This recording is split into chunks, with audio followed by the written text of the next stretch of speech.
Before we take you into the tragedy of love, Season 9, here is the prologue of Season 8, in case you have not watched it. In life, truth has a strange way of returning, sometimes quietly, sometimes with thunder. 3 years after a DNA result nearly tore a family apart, destiny weaved its gentle fingers through the hearts of those who once doubted, cried, and thought they lost it. Ada and Dr. Adamson, weary yet hopeful in their return from a trip to Africa, redirected their taxi that morning. Not to their home at 6 Yorkshire Crescent, but to 80 Lewisham Avenue, the Johnsons' home, where news of long-buried truths awaited. The news spilled like sunlight through storm clouds. The DNA reversal was official. Ada was indeed Gigi's biological daughter. From across the continent, Jolato's joyful cry to her mother echoed through the phone. It carried a mother's vindication, and a daughter's healing. Hello, Mum. Hello. Hey. My daughter, Ada, has your plane landed safely? I praise. Yes, Mum. We have arrived to a jubilation. Mummy, you have been vindicated. That DNA report was truly not mine. It belongs to another African girl. What? Oh. God heard and answered my prayers. Today should be the happiest day in my life. Your father and his mother have to compensate me for insults hauled on me 3 years ago. I told them the truth, but they did not believe me. God has vindicated me. Yes, Mummy. We all have to compensate you. I am so happy. Let me call Mamardi and I will get back to you. Gigi invited Ada and Adamson for a chat about the steps forward about the consequences of the false Atlas Diagnostic Laboratory DNA report and this dialogue. I have invited both of you here to deliberate on what to do about the false DNA reports which affected lives here and in Africa. Yes, Dad.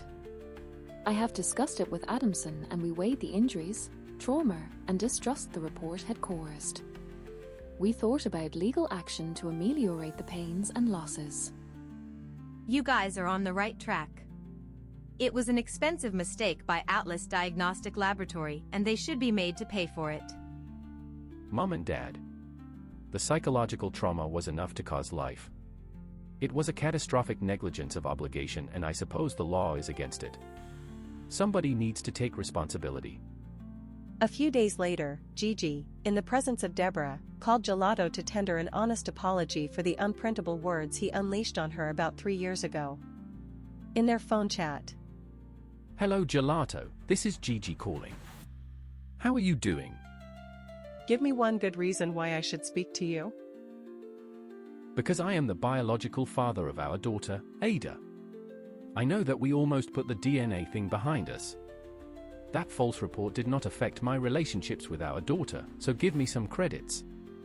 I want to say that I am sorry, please forgive me. Yes, Jolato, the report did not mean anything to us. I was preparing to adopt Ada, in the worst scenario. So, find a place in your heart to forgive Gigi and Mama D. Gigi, how are you going to compensate me for everything? Mama D was with me a few days ago.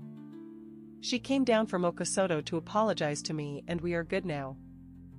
Thank you for forgiving my mother. You deserve a valued compensation to wipe your anguish away. Leave that to me while I prepare a package. Thank you very much. Forgiveness crossed oceans that day. The past began to heal. Mensah Dojo, a name now sung in boardrooms and beauty fairs. His brilliant managerial skills transformed JD Distribution Network International Limited into a continental success. But with fame came whispers. Jolato, now restless with curiosity, discussed the rising star with her friend, Gaga, and soon, admiration turned into obsession. Gaga left Jolato with a mindset to get the young man before her friend's amorous move. She called Mensah on the phone 2 nights later and a passionate love affair began. Jolato found out and the affair of Gaga and Mensah developed into rivalry. Jolato and Gaga, 2 former best of friends, now engrossed in a tug of war, desiring to own the man, whose charm was fast becoming their undoing. Now, welcome to the Tragedy of Love, Season 9. In the silence of midnight, Jolato led Mensah into the shrine of Oganuku, a forbidden place where vows are sealed with blood, not ink. Mensah was compelled to take an oath of allegiance and total submission to the instructions of Jolato Durago. Oganuku, the priest administered the oath thus. Mensah Adojo. From this moment, your spirit belongs to the one who brought you here. You shall obey whatever she instructs you to do. Listen to her, even from this shrine room. Mensah. Now repeat after me, my loyalty lies with Jolato until the river turns dry. My loyalty lies with Jolato until the river turns dry. Since that night, Mensah avoided Gaga like a man haunted by unseen eyes. He declined several phone calls from Gaga and did not answer knocks on his door. Gaga experienced a rude shock with the security officer at the JD Distribution Network International Limited when she was denied access. Why are you stopping me from going in? Don't you know me? I am a director of this company and everyone knows me. Get off my path or you will be fired. Sorry madam, I am acting on instructions from above. Until further notice, you have no access to this office. At that confused state, Gaga called Jolato to query while she was declined access to see Mensah in his office and this dialogue. So, you instructed your security guard to deny me access to see my man, Mensah. Why? You cannot turn my office into a love nest. Besides, Mensah is not your man. I have had a liking for him from the day he attended the interview for his job. Mensah didn't tell me both of you were in a relationship. In fact, I asked him, and he told me that you only had an employer-employee relationship. Yes. That was because I was taking my time to allow him settle down on his job. You cannot intrude in what I am scheming. So, my friend, leave Mensah for me. Jolato, you are trying to steal him from me now. And I'll take back what's mine, even if it costs me my last blood. Okay Gaga. We will see to that. Jolato took Gaga's threat to take Mensah back seriously, and so she decided to move Mensah into a secret apartment, hidden from Gaga's reach. Every arrangement to do that was wrapped in secrecy, from van movers to even Mensah, until the day of the movement. As Jolato settled Mensah in his new apartment, she had this chat with him. Mensah. You will have to stay here quietly. No visitors. No calls from Gaga. And no parking on the front of your apartment. Use the parking lot behind your apartment. Yes, boss. You have my word, my life is yours. Desperate to reclaim her lost lover, Gaga turned to the dark paths of vengeance. She traveled to Kadoro village on the outskirts of Anudaka to consult Makoto, a female witch doctor, notoriously known for her damaging procurements. While inside the witch doctor's hut, Gaga presented her requests. Welcome to Kokochwa Shrine. Here. You receive what you ask for. Go on now. Tell Kokochwa what you want. My lord Kakatua. Somebody has snatched what belongs to me. I want that thing back by hook or by crook. Kokochwa can see that somebody took your man and you want him back dead or alive. Which? Dead or alive? Yes. My lord Kakatua. I want him back alive and I want him to myself only. You shall have him, but his sanity will pay the price. He shall remain insane for 90 days and you will have to lock him in and take care of him.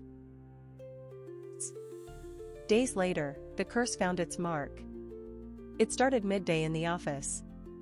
Mensah suddenly removed his jacket, complained of intensive internal heat and wandered out of his office, his mind a maze with no exit. It was discovered the next day that he left his car in the office and he did not go to his apartment when he left the office.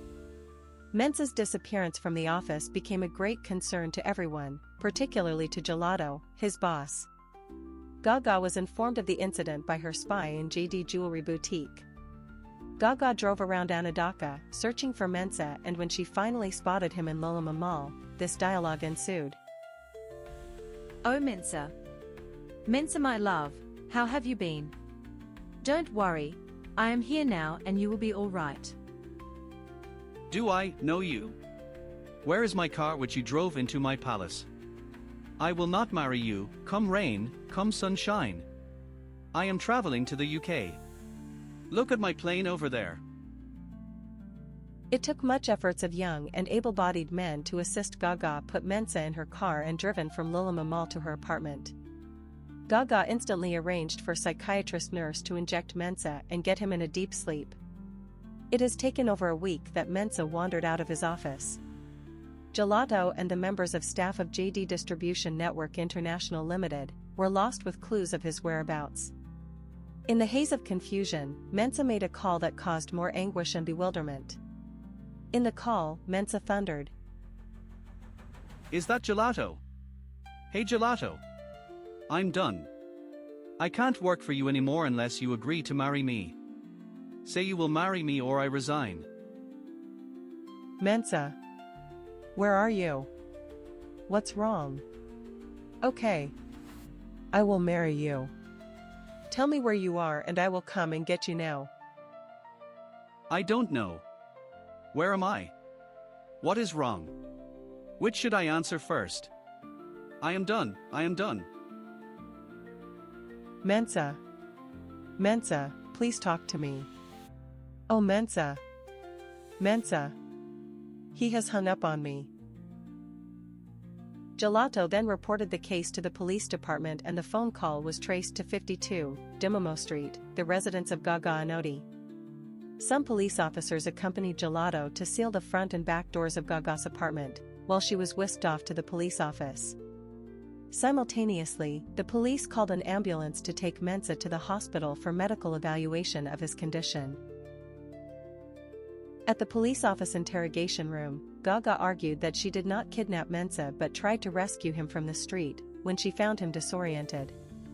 And when the police officers brought Jolato in to interrogate Gaga, the following was the dialogue. Gaga. What have you done to Mensah? I don't know what you are insinuating. If you know that I have done something to Mensah, then you should equally know what I have done to him. Mensah found himself in this condition in your office. Please tell the police why Mensah is in this condition. Gaga. You know that I know you like the palm of my hand. And I know what you are capable of doing. All this is happening because you are jealous.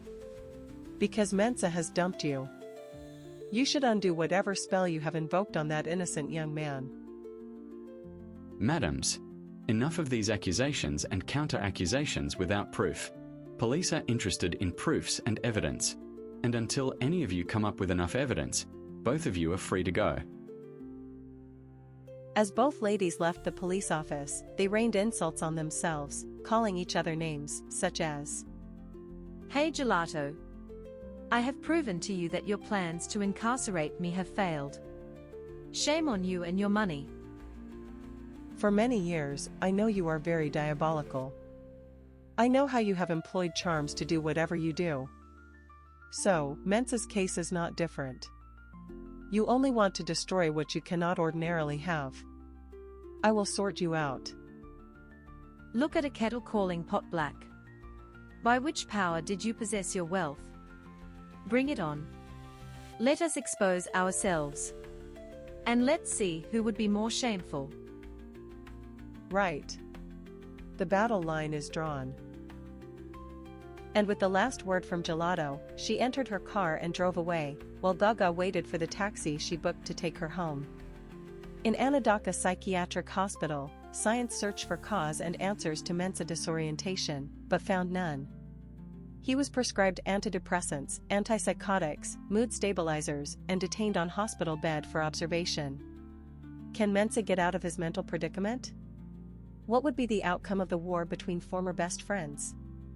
And what is the legal situation in the UK, between the Johnson family and Atlas Diagnostic Laboratory? The Tragedy of Love, Season 10 will unravel the suspense. Don't miss it.